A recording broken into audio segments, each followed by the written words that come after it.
What's going on, YouTube? Story time again. The last actual story I told you was about the worst job interview ever. But this is about the worst job I ever had. Now, after passing out all those stellar resumes that I thought was just beautiful with the help of the Houston Urban League, I went to many places, and I finally decided, with encouragement from my mother, that I would go ahead and ask a relative for help getting on at the post office. Now, back in those days, you still had people that could pull some strings, they could talk to some people, get you moved in, and she had helped other people before. And even right now, you know, asking for help is one of the things that I struggle with. But so I asked for help, and you know, she told me where to go, and she told me she had talked to her boss and this and that and the other. I went in, filled out the application, did the test, and surprisingly, I got the job. And I was a little bit smart about it too. I went ahead and I had applied for custodian at the post office. I didn't want to be a mailman. I didn't want to be the mail sorter, especially after doing the test and all of that. So I figured the safest thing for me to do was apply for a custodian, because a lot of people are too stuck up to take that job. Not me. And back in them days, 10 bucks an hour,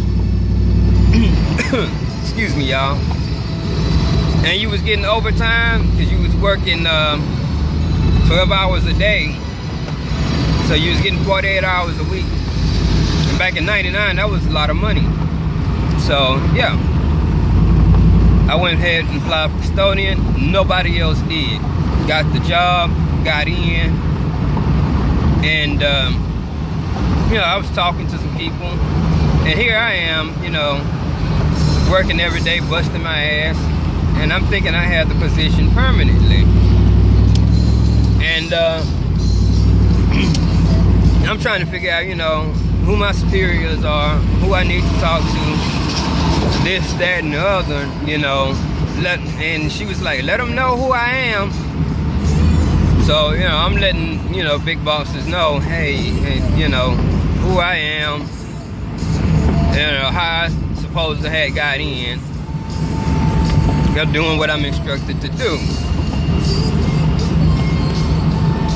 And so, the bosses at that job decide they have some fun with me for that entire month and treat me like complete shit. Now me, I didn't care, because as long as I'm getting paid good, I could care less about the drama that surrounds the job. And ooh, so damn, I'm up close. So for the whole month, I'm doing like extra shit, and they wouldn't even call me by my name. My name was Hey You for the entire month. They knew my name too, but my name was Hey You. Not only that, they had convinced the senior custodian, who I thought I was going to be working under, that I was going to be a permanent part of the team, like I was actually told. Now me, I had no idea that they were setting me up for failure at the end. I thought I was permanent. They had told the big bosses knew too. They knew I wasn't permanent. But they had told the senior custodian that I was permanent. And that was their little cruel joke on me for the entire month. So they had me, you know, I was doing my job like I was supposed to, but I was doing extra shit too. Like fixing their coffee and stuff every morning. And again, like I said, my name was Hey You. They wouldn't call me by my name for nothing in the world, and they do my name. And they'd be talking to me about, man, so what you gonna do when you retire? And he'll be talking to me about the benefits and this, that, and how, you know, 6 months in, my benefits are gonna be there. You know,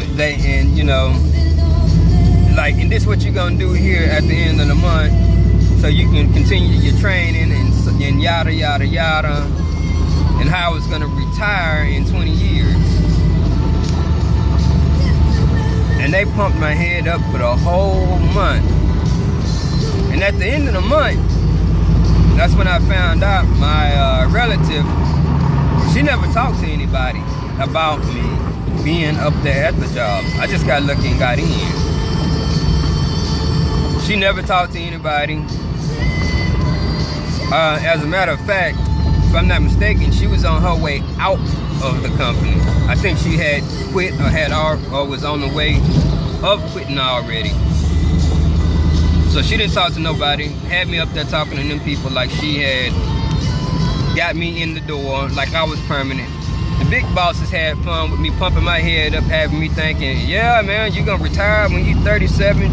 You about to get all these good benefits. And they was calling me, hey, you, the whole month. And at the very end of the month, they told me, oh, and by the way, don't come back tomorrow. I'm like, huh? Don't come back tomorrow? I'm scheduled to work tomorrow. No, you're not. What, you thought you was permanent? They had the big laughs and whatever. Nah, boy, you ain't permanent. This is seasonal work, Negro. Get your ass on out of here.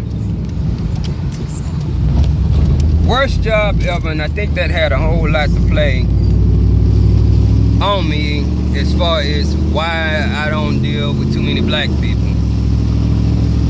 That was like a real big letdown. And again, I hated work, and I still do. Not that I'm lazy, I just hate working. I'd much rather be like the old school where we go out there in the field and just hunt for what the hell we need and be done with it. That's an old saying, the Indians had it right. Back in the old day before the white man came along and made everybody start working, the Indians, they just used to be hunting scatterers. They hunt what they needed, come home. Now we gotta go to work to put the roof over our head. And back then, they just found whatever they needed, built it. We go to work to pay bills, to live, to eat. And then, so when we retire, we can go fishing. When, if we wasn't never creating all this industrial shit and just living in the natural, we could just go fishing every day and we catch what we eat. We catch it, we eat it. We hunt it, we eat it.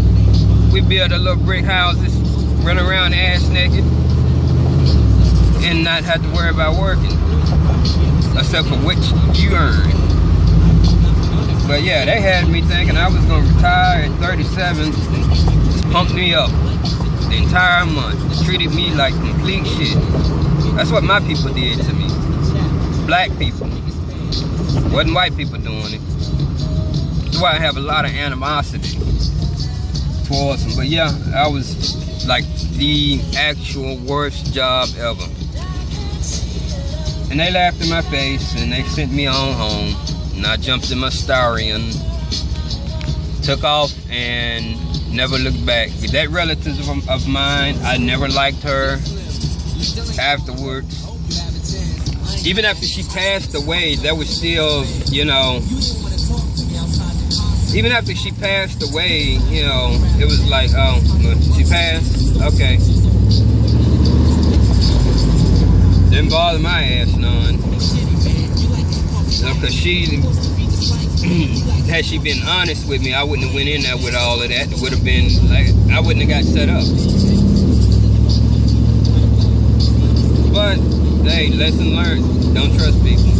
DTA, Stone Cold Steve Austin. Austin 3:16 says, DTA, don't trust anybody. And I stopped trusting a lot of people after that.